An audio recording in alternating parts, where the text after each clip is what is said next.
gentlemen, this is Sugi JRPG, and today we are going to be discussing Final Fantasy XVII, which has not been even announced yet.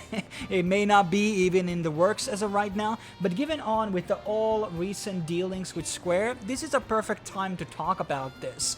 And in case you didn't see the last financial reports by Square Enix, well, things were not looking too good, and this led them to cancel a bunch of games worth of $40 million or something.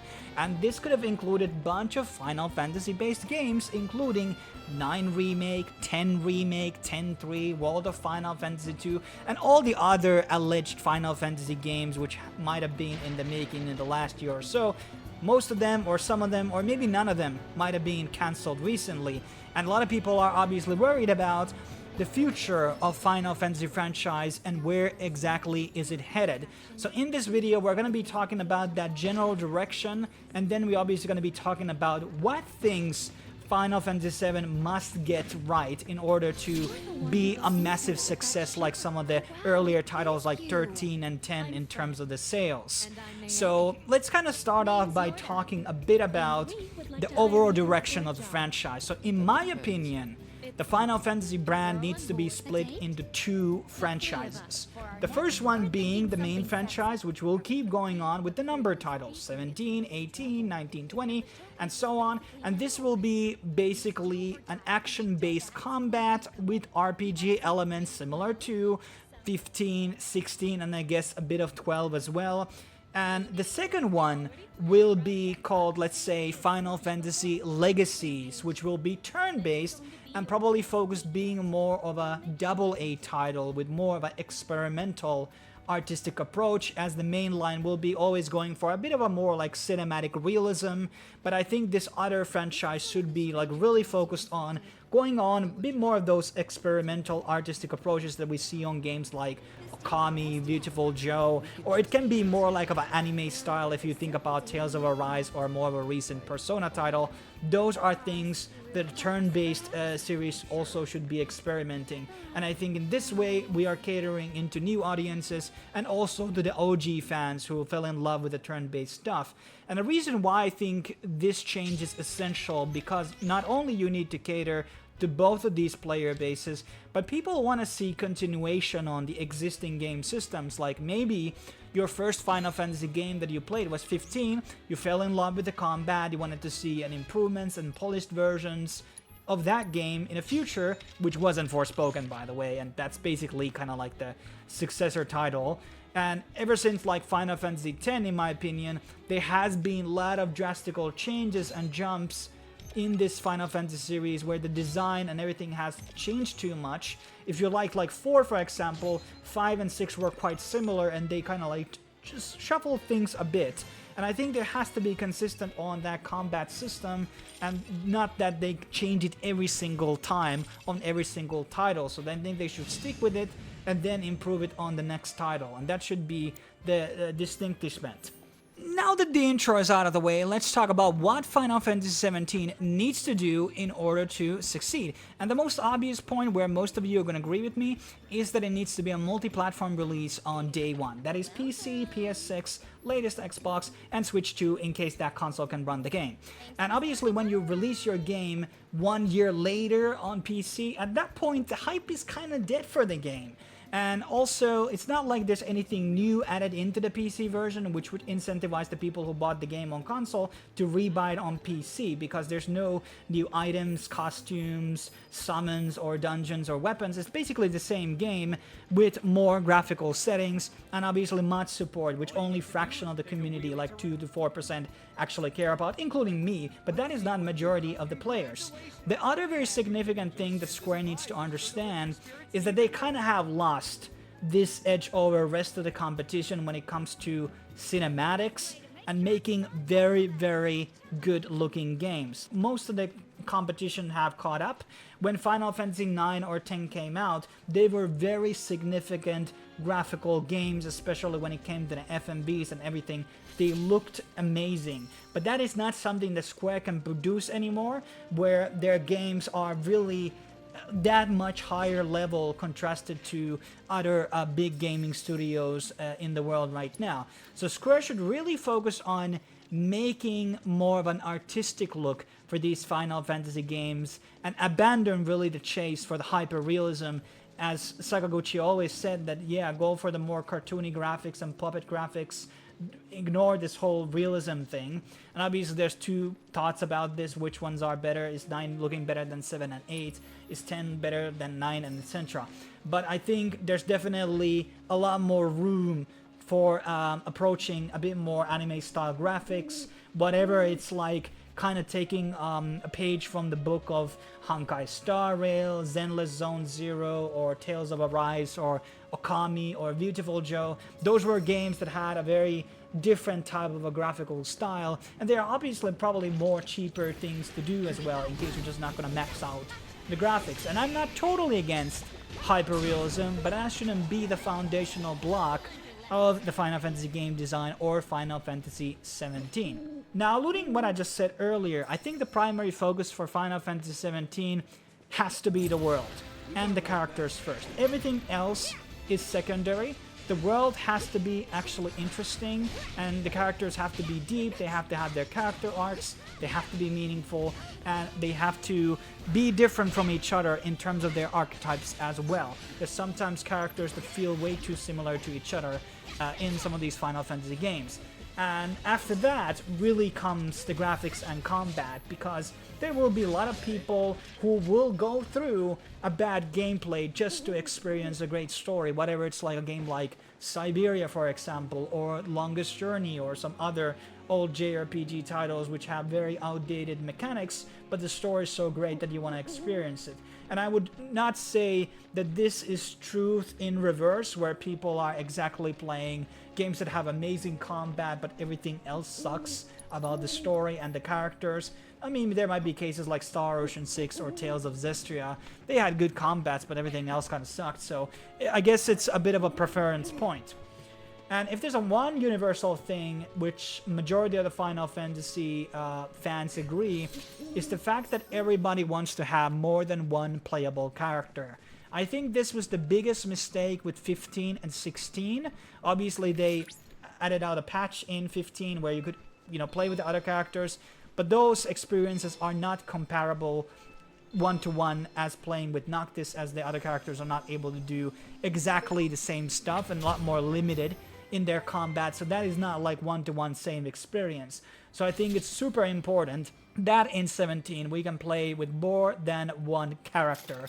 This is very, very important. We want also some freedom on controlling the equipment on the party, the members on our party, and obviously the skill trees also have to have some level of depth. Like in 15, you could control the other characters, but they wouldn't have any other skill trees on their own.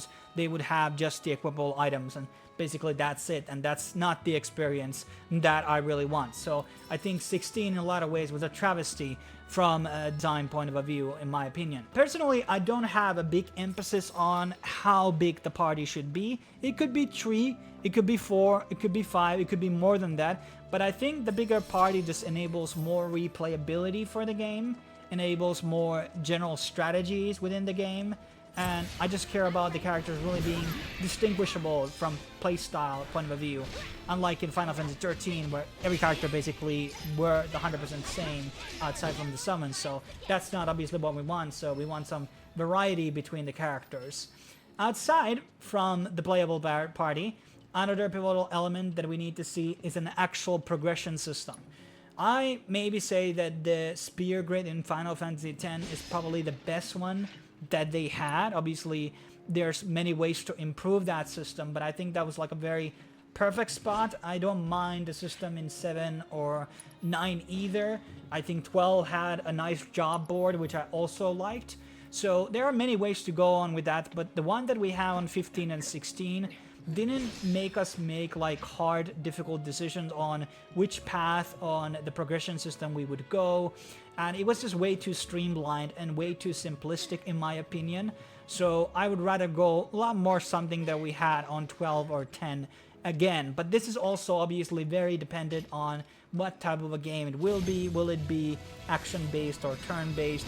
We don't really know, but what I know is that the RPG elements in 16 especially were very, very limited, and they were also in 15. So I want a more in-depth progression system and maybe even couple of progression systems inside the game, because there are some Tales games and other ones in the JRPG genre where have multiple progression systems for the characters, not just one.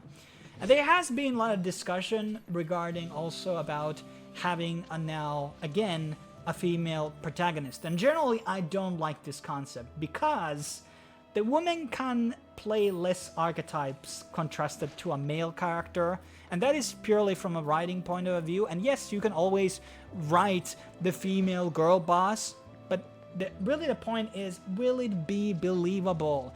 The archetype of Lightning in Final Fantasy XIII, that is not a believable female archetype to me. It's a very stoic character. All of her traits are super masculine. So in a lot of ways, she's a feminine character in terms of her outlook, but everything of her traits and archetype were of a man. So in some ways, I didn't like Lightning because it wasn't at all in realm of believable character. So I would rather go with a male one. I wouldn't mind a dual protagonist model, something that we had in 13.2 with Noel and Sarah. That was pretty good mix. And I would even argue that in Final Fantasy X and 9 we had Tidus and Yuna and Garnet and Zidane. Those were kind of like dual protagonist systems too. And it would be nice to have like where the party is like split in two, and then you're going to be following the other party at this side of the game and then at the other side of the game throughout the story. I wouldn't mind anything like that. And they kind of have experimented doing dungeons on that like that on Final Fantasy VII, but I wouldn't mind like whole segments on where the party is split at points of the game. So that would be interesting. Now, let's get into more of these objective things, in my opinion. Like the other ones that I just talked about were a bit more universal, but these are going to be a bit more hot takes, things that I want to see. So I think Final Fantasy XVII setting should be futuristic sci-fi, or something close to Final Fantasy XIII. Something that is blending fantasy and sci-fi, something like what we see in Final Fantasy X and 7, but I'm really open to the idea also kind of going into a time setting that we haven't really done before, like Stone Age or mid-1800s aesthetic with somewhat of like a pre-steampunk, like first discovery of electricity. I definitely don't want to go again into a medieval fantasy that is set in Europe 16.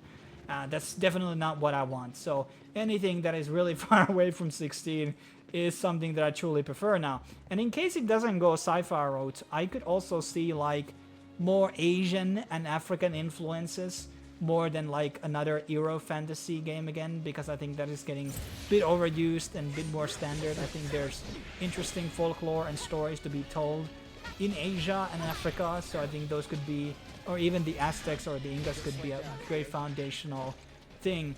Now, when it comes to the story writing, obviously the characters and the setting matter, but what matters the most is actually the premise, because if the premise is excellent and very interesting, it has the ability to supersede bad writing or even bad characters. Great examples of this would be something like Jurassic Park, Avatar, Attack on Titan, Squid Game, Godzilla, or kaiju films, or horror films. People aren't going to see these movies and TV shows for the characters or the writing. They are going to see the Jurassic Park for the dinosaurs and dinosaurs eating people. People are going to see the Avatar for this surreal, aesthetical alien planet with alien creatures and alien culture. And obviously the 3D glasses was a big selling point as well.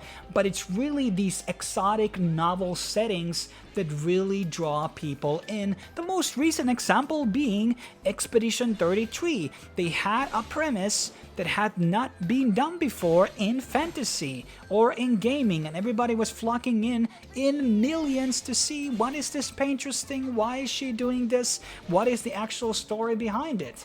And obviously we want amazing writing and memorable characters too, but what I'm ultimately saying is that the great premise will actually forgive a lot of those other elements, and it can do really miracles for the marketing and the actual sales of the game. And I think that should be the major draw point for Final Fantasy XVII, doing something extremely novel, new, interesting, with a world that is very surreal and very immersive at the same time. I am also a big believer that the end goal should be kind of laid out in the beginning of Final Fantasy XVII, kind of like we see in Final Fantasy X, where Yuna is telling that her quest is to summon the final Aeon and stop Sin. That is laid out in the very beginning hours of the game.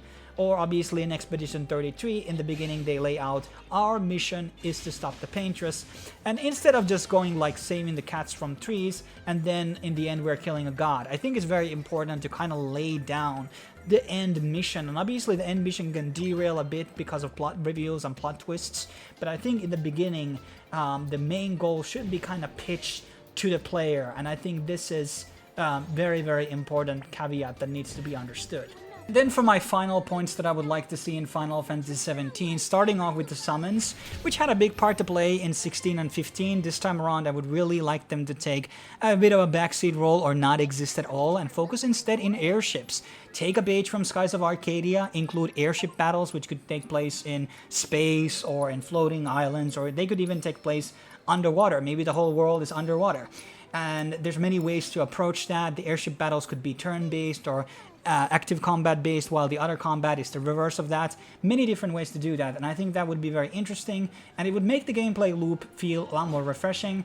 As I was playing Queen's Gambit on Rebirth, it made the whole gameplay loop feel just overall more refreshing, as it was so different from rest of the gameplay and the mini games that were designed. So I think that would be very, very good, and you would have like the option to basically skip the airship battles or just do them on some type of assist mode in case you don't like them. Then I also discussed earlier about the ultra realism. I think a lot of the new Final Fantasy characters are extremely bland in their visual designs and especially their silhouettes. There's too many humans. We need another non-human character like Amaranth, Quina, Freya. Kimari was amazing design, not a great character otherwise, but a great design.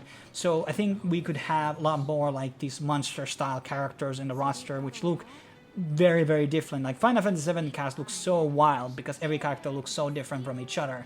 And in like Final Fantasy 15, almost every character were wearing the same suits and everything, just a different hairstyle. So it was too similar. And I think we really need to create characters that look drastic and very, very high-end fantasy. So that's something that I would like to see. Another thing that I also had problems with since 13 is that a lot of the level designs when it comes to cities and towns have been extremely bland and boring. 15 had like literally like 3 cities in the whole game, and it's just not been looking too fantasy-esque. They've been looking too generic, especially in 16. There's nothing super wow or Final Fantasy about it. There's just some giant crystals that they throw into the backdrop, and that's supposed to be amazing since they have done it like a million times before. So they have to really get creative and really, really high-end like Expedition 33 did with their level design. And then there's 2 last points I wanted to address on, which is the villains. So the villains have been pretty bad since 10. I think the Final Fantasy XII villain, I can't remember his name even anymore. 13 had a bad villain, I can't remember who that was. I don't remember who the final boss was even. That's crazy.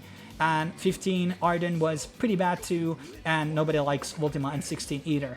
And these all were really lame villains. And you need to properly... Arden was the only one that they kind of build up from the beginning, so that was important that he was making appearances, you kind of know he was, and they kind of understood with the Rebirth trilogy as well to kind of bring Sephiroth early into the game, so there was foreshadowing for the villain. I think that's important, but I would really prefer a really good villain that's actually mad, or like Kefka or something, and he's building up throughout the beginning, and he also gets stronger throughout the journey. That's also something kind of cool to see with Kefka and some of these other characters, that they get gradually stronger as the story progresses.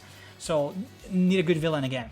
And then the last point is that I would maybe want to see a bit more expanded equipment system. I'm kind of tired of these 2 equipment slots, 1 weapon and 2 accessories. I would really go back into having a bit more options for the equipment and with more like things that actually change the combat, like they would have negative stats, positive stats, immunity to ailments and stuff like that. And status ailments have been basically gone also since 15, so they really need to bring those back too. But I'm not gonna make this video any longer. That's basically what I think 17 needs to do in order to succeed and things that I would like to see. And obviously I'm very interested hearing what you guys in the comment section actually want to see in 17, what features you want to see, what type of a combat, what type of a setting. All those things are very interesting here and discuss. So leave a comment down below. What is your ideal Final Fantasy 17? Thanks for watching. See you soon.